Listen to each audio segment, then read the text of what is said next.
Diba mo, bago ko sa gulo na nakutagaw ug Bisaya aron katong mga makadungog makasabot po itong mga uban natong naminaw diha nas gawas. Unang-unas tanan magpasalamat ko sa inyong ginapakita ang suporta sa akong amahan.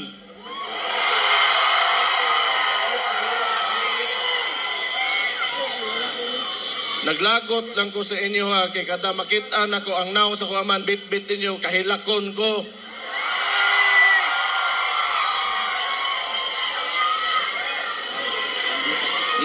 Mugara pod mo. Usob ko magpasalamat sa tanang Pilipino sa tibuok kalibutan na nagapakita og suporta kay PRRD.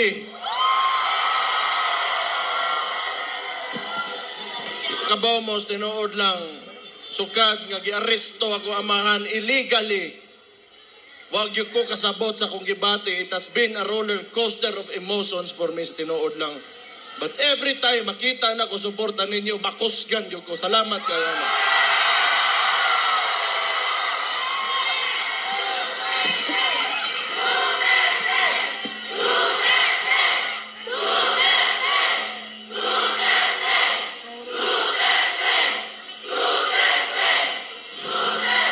Siguro, gamiton ko ni nga nahimo kong Vice Mayor ninyo, Mayor, morning, sa termino nako karon, morning, last na nako nga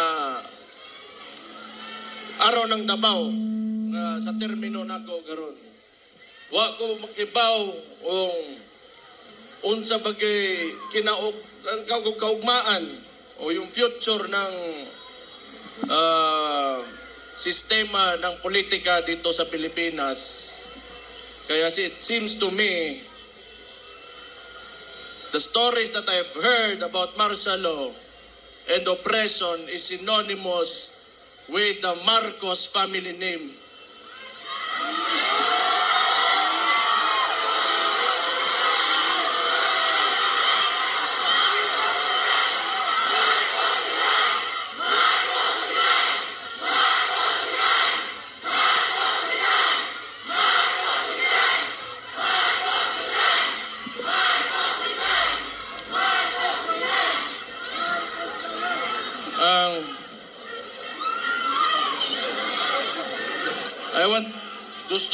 I will take this opportunity to tell Mr. Marcos how I feel about him.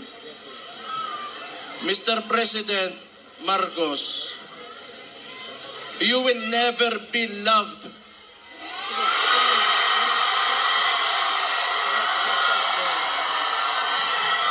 Especially to us who are calling out Rudy Duterte's name. You will never be loved, Mr. Marcos.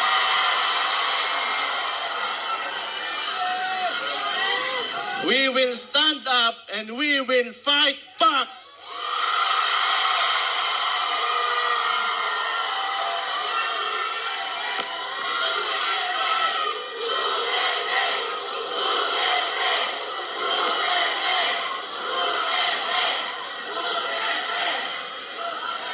Kita mga taga Davao, ingon ani na siya.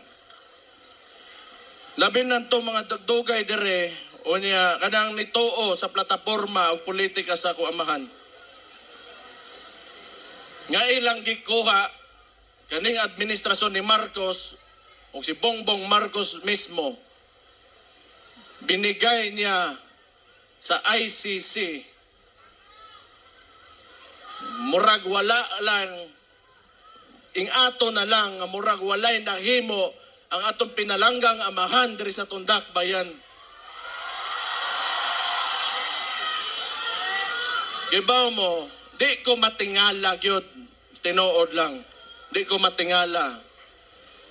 Nganong ingon-ani karon kay because Rudy Duterte stood up for every tanang mga traditional politicians. Di nila gusto nga kausaban aning nasura ni. Una, along aning with Marcos o kani mga uban ring mga bagagnaw na mga politiko. Di nila gusto nga naa ng Rudy Duterte diha kay mabulilyaso ang ilang mga tula sa gobyerno.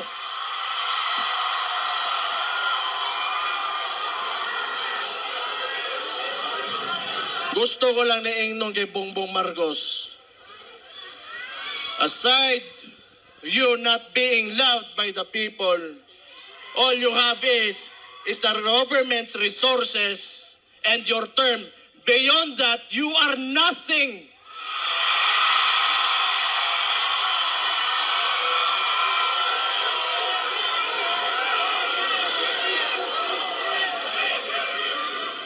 Kalimot oroy ang putang ina. Nang kita'y nagtabang sa iya makalingkod sa diha karon siyang ginalingkuran.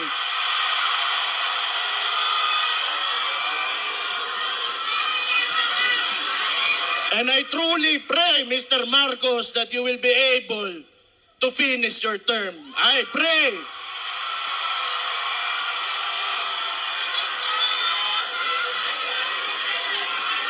Di gyud ta matingala.